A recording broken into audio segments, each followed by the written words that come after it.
Dialogue between the Nicaraguan government and opposition groups has come to a halt just days after they resumed. The country has been rocked by unrest since April. Dan Cohen has the very latest.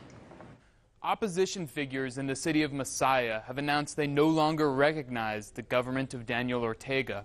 For weeks, the city has been under the control of protesters operating roadblocks, and it has been the scene of the most deadly violence since the years of the U.S.-backed dictatorship of Anastasio Somoza in the 1980s.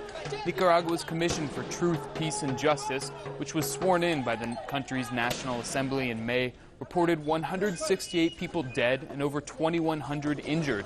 Those figures included 8 police killed with over 200 injured.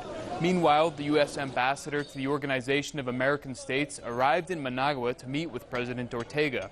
On Monday, the Inter-American Commission on Human Rights dispatched 2 teams to investigate the violence. There's a lot of different agents when you're talking about the violence, and it's not simply, I think it's pretty clear to say that it's not simply the government. Back in Washington, State Department spokesperson Heather Nauert condemned the Nicaraguan government in a statement saying, quote, "The United States condemns the ongoing government-sponsored violence and intimidation campaign in Nicaragua.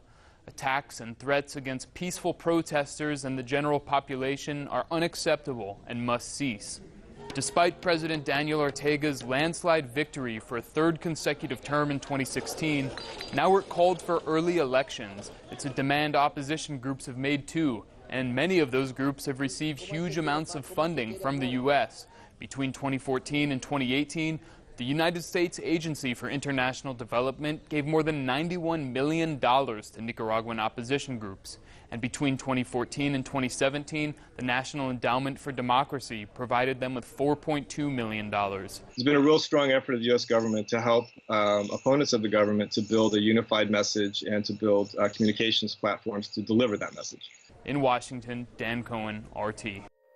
Hey YouTube, thanks for checking out our channel. We hope you enjoyed the video. We have tons of content for you just like this. For more of RT America's one-of-a-kind news and analysis, be sure to subscribe and never stop questioning more.